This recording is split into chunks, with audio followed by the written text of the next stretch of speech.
itu perlu waktu dan proses. Bahkan untuk diri saya sendiri, seluruh pembiayaan mulai dari kursus, pelatihan pariwisata, kemudian dokumen-dokumen yang diperlukan untuk berangkat ke kapal pesiar beserta tiket flight, itu saya usahakan sendiri. Saya sisihkan gaji dan tip yang saya dapatkan per bulannya itu dari tamu-tamu yang saya layani, sampai akhirnya cukup untuk berangkat ke kapal pesiar.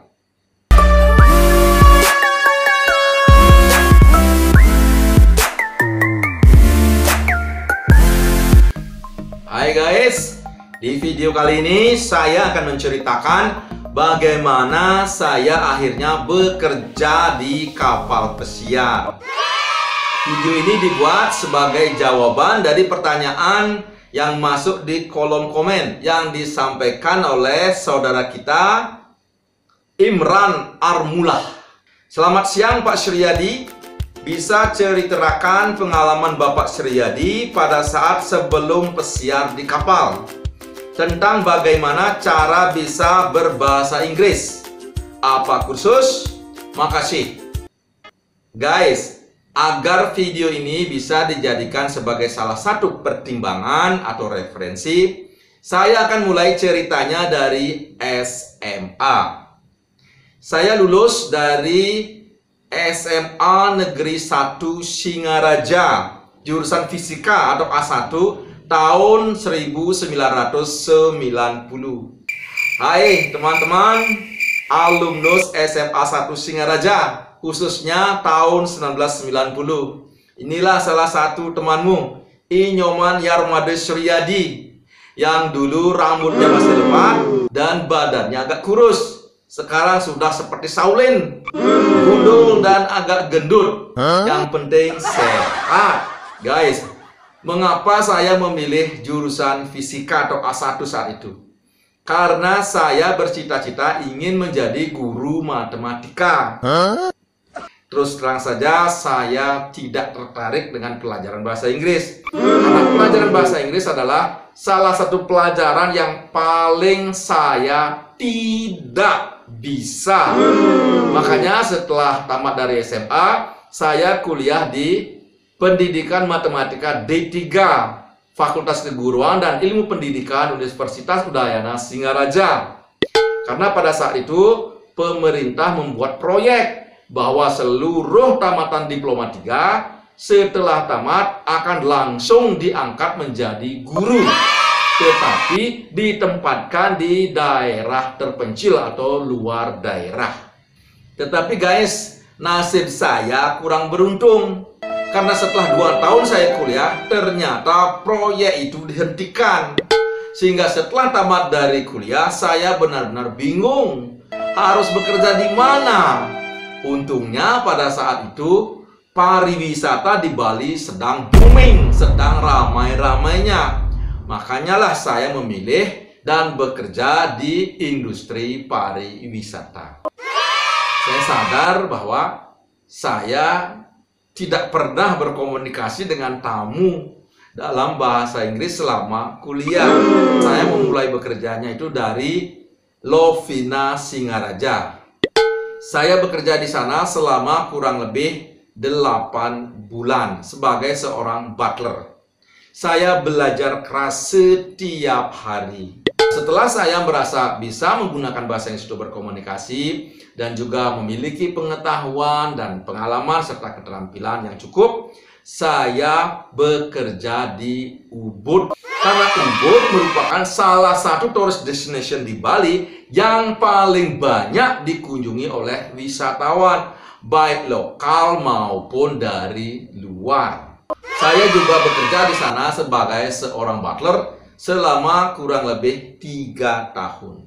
Disinilah saya belajar banyak sekali tentang pariwisata. Saya bekerja mulai dari mempersiapkan breakfast, melayani tamu untuk makan pagi, membersihkan kamar tamu, mengelola laundry, check-in dan check-out tamu, memberikan informasi kepada tamu, dan kadang-kadang saya juga mengantarkan tamu untuk tur.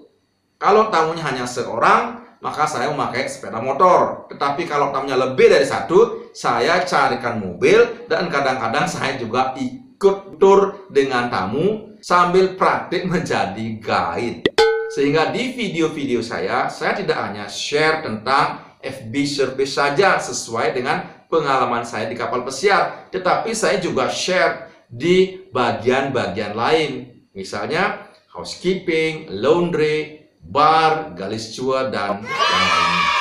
Guys, saya sadar ketika saya bekerja di Ubud, bahasa Inggris saya belum bagus. Pengetahuan saya juga masih pas-pasan sekali tentang pariwisata. Makanya lah, sambil bekerja, saya juga mengambil kursus-kursus bahasa Inggris. Dari tingkat dasar, kemudian menengah, sampai tingkat mahir. Dan saya juga mengambil sampai tingkat guiding. Saya juga mengambil pelatihan pariwisata. Tetapi sebelum selesai pelatihannya, saya sudah mengikuti interview ke kapal pesiar Carnival Cruise Line. Dan saya pun lulus baik pre maupun final dengan posisi sebagai staff waiter, yaitu yang bertanggung jawab melayani crew member, breakfast, lunch, dinner, dan late night meal. Pertanyaan yang diajukan saat pre-interview saat itu sangatlah mudah. Tidak seperti sekarang ini. Saya tidak ditanyai sama sekali tentang product knowledge di bagian FB service. Yang ditanyai hanyalah identitas, keluarga, latar belakang pendidikan, dan pengalaman kerja. Jadi intinya hanya untuk mengetahui kemampuan berbahasa Inggris saja. Apalagi saat final, itu lebih gampang lagi. User hanya menanyai nama saja. Setelah itu saya disuruh membaca sebuah majalah Carnival. Saya hanya disuruh membaca 3 kalimat saja. Guys, mengapa saat itu saya mendapatkan posisi staff waiter? Itu sesuai dengan kemampuan berbahasa Inggris dan pengalaman kerjanya. Saat itu karena saya tidak memiliki pengalaman kerja di hotel bintang 4 dan bintang 5, maka saya tidak bisa mendapatkan posisi yang lebih tinggi, yaitu Dining Room Service Training College. Setelah saya mengurus seluruh dokumen yang diperlukan, hampir setiap 2 minggu sekali saya mengecek langsung ke agen di Denpasar apakah job letter saya sudah datang atau belum. Dan itu saya lakukan selama 1,5 tahun. Setelah 1,5 tahun saya menunggu, saya ditelepon oleh pihak agen. Bukannya job letter saya yang sudah datang yang diberitahu, tetapi user akan datang lagi ke agen untuk memberikan final interview. Dan saya disarankan untuk mengikutinya. Saya pun mengikutinya. Dan lagi-lagi saya lulus. Saat final interview, lagi-lagi pertanyaan sangat gampang sekali. Hanya ditanyai nama saja. Tetapi saat itu saya bertanya, kapan saya akan berangkat ke kapal? Usernya bilang apa? You harus mempersiapkan seluruh dokumen yang diperlukan. Setelah itu baru menunggu job letter. Saya jawab, saya sudah memiliki seluruh dokumen yang diperlukan. Karena saya sudah lulus final interview 1,5 tahun yang lalu. User terkejut dengan jawaban saya. Akhirnya dia bertanya, oke, posisi apa yang kamu inginkan? Saya bilang, sebenarnya saya ingin posisi Dining Room Service Training College, yaitu 1 tingkat di atas staff waiter.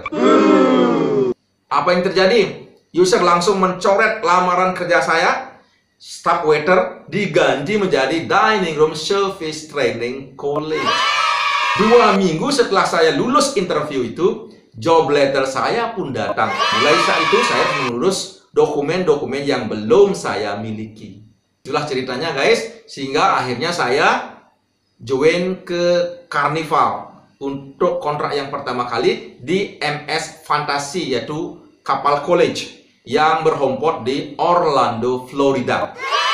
Saya mengikuti Dining Room Service Training College Carnival selama 4 minggu, yaitu 2 minggu teori dan 2 minggu praktik langsung di dining room. Setelah lulus college, akhirnya saya resmi menjadi busboy. Apa tugas busboy? Tugas busboy adalah membantu waiter melayani tamu saat makan malam di dining room. Kemudian pilihannya ada shift pagi, ada shift midnight. Kalau shift pagi bekerja melayani breakfast dan lunch di Lido, sedangkan kalau shift midnight bekerja lunch dan midnight buffet di Lido. Saya bekerja sebagai seorang busboy selama 2 kontrak. Kemudian di kontrak ketiga, saya mendapat promosi menjadi restoran waiter. Tugas seorang restoran waiter adalah melayani tamu di dining room, breakfast, lunch, dan dinner. Tetapi ketika kapal sedang menyandar atau tender, bekerja juga di Lido restoran. Restoran dengan buffet style service, karena kebanyakan tamu ada di luar. Karyawan pun setengahnya libur. Di kontrak kelima terjadi perubahan sistem.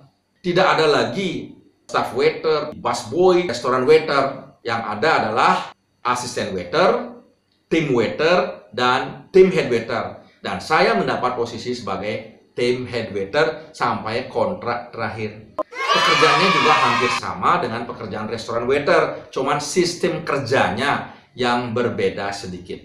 Itu guys, contoh dalam sebuah perusahaan kapal pesiar saja, istilah-istilah nama posisi itu berubah-ubah. Demikian juga di departemen lain. Guys, sekarang saya lanjutkan dengan alasan saya mengapa saya bekerja di kapal pesiar. Karena penghasilannya yang lebih baik. Tujuan saya bekerja di kapal pesiar adalah ingin membantu keluarga, membantu perekonomian keluarga, dan membuat rumah yang layak ditempati buat keluarga saya. Kebetulan nasib saya beruntung, ketika saya kerja di Ubud, saya memiliki seorang teman yang bekerja di kapal pesiar. Nah, teman saya inilah yang selalu memotivasi saya agar saya bisa bekerja di kapal pesiar. Bahwa caranya sangat-sangat mudah. Hanya perlu bahasa Inggris yang bagus, pengetahuan yang bagus tentang posisi dari pekerjaan yang dilamar, dan juga memiliki pengalaman kerja.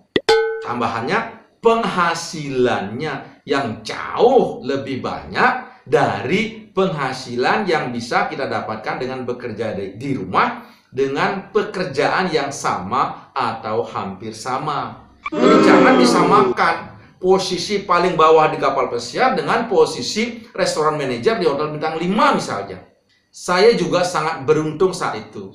Di kontrak pertama saya sebelum saya berangkat, harga 1 US dollar itu adalah 2.500. Setelah saya di kapal dan menyelesaikan college, nilai 1 US dollar sudah 17.000. Guys, itulah ceritanya bagaimana saya sampai bisa bekerja di kapal pesiar. Intinya itu perlu waktu dan proses. Bahkan untuk diri saya sendiri, seluruh pembiayaan mulai dari kursus, pelatihan pariwisata, kemudian dokumen-dokumen yang diperlukan untuk berangkat ke kapal pesiar beserta tiket flight, itu saya usahakan sendiri. Saya sisihkan gaji dan tip yang saya dapatkan per bulannya itu dari tamu-tamu yang saya layani, sampai akhirnya cukup untuk berangkat ke kapal pesiar. Baca. Guys, pembelajaran yang saya dapatkan dari apa yang barusan saya sampaikan adalah yang pertama, bahwa untuk bisa bekerja di kapal pesiar itu perlu waktu dan proses. Mulai dari mempersiapkan bahasa Inggris, pengetahuan, skill, keterampilan, pengalaman kerja, umur, mental, dan biayanya. Yang nomor 2, agent yang menggunakan user, you guys sebagai pelamar dan juga agent sendiri tidak pernah tahu kapan final interview akan dilangsungkan. Jangan bilang bahwa agent itu PHP you atau berjanji-janji. Tidak guys. Karena itu tergantung dari situasi dan kondisi perusahaan kapal pesiar. Jika memang diperlukan kru member baru, maka user akan datang langsung ke agent untuk melaksanakan final interview. Jika tidak, mereka pun tidak akan datang. Biasanya mereka bisa memastikan agent dan user 1 bulan atau 1,5 bulan sebelum final interview dilangsungkan. Bahkan juga bisa berubah jadwalnya. Nomor 3, Bagi you guys yang sudah lulus final interview, you sendiri dan juga agent itu sendiri tidak pernah tahu kapan you akan berangkat. Karena tergantung dari situasi perusahaan kapal pesiar di mana you akan bekerja. Jika perusahaan itu tidak membuat kapal yang baru, maka kru member yang baru hanya akan berangkat jika ada kru member yang lama berhenti atau pensiun untuk menggantikan mereka. Tetapi jika perusahaan kapal pesiar ini membuat kapal yang baru, maka banyak dari kru member yang baru akan diberangkatkan. Mereka akan disebarkan di beberapa kapal pesiar, tetapi masih satu perusahaan. Tidak mungkin mereka akan ditempatkan pada satu kapal pesiar yang baru saja. Nah, itulah sebabnya mengapa saya pada saat menunggu job letter sampai membutuhkan waktu lebih dari 1,5 tahun. Karena pada saat itu Carnival belum besar. Kapal terakhir yang dikeluarkan oleh Carnival saat itu adalah Motorship Destiny. Nomor 4, kita tidak bisa menyamakan kondisi kita dengan kondisi orang lain. Mungkin saja teman-teman yang lain memiliki orang tua yang bisa mengusahakan uang atau modal untuk berangkat ke kapal pesiar. Tetapi mungkin saja orang tua kita tidak mampu. Karena itu, you guys, seperti yang saya lakukan, usahakan sendiri. Sambil bekerja, sambil menambah bahasa Inggris, pengetahuan, keterampilan, pengalaman. Di situ juga kita harus menyisihkan sedikit gaji dan tip yang kita terima. Sehingga suatu saat kita bisa berangkat bekerja di kapal pesiar dengan modal kita sendiri, tanpa bantuan orang tua. Ada banyak sekali perusahaan kapal pesiar yang you guys bisa pilih. Bahkan beberapa di antara mereka memberikan tiket flight gratis. Nomor 5, selalulah belajar dan belajar untuk meningkatkan kemampuan berbahasa Inggris. Karena kemampuan berbahasa Inggris sangat diperlukan untuk karir you guys semua di kapal pesiar. Thanks for watching. Whatsoever you do, I wish you all the best.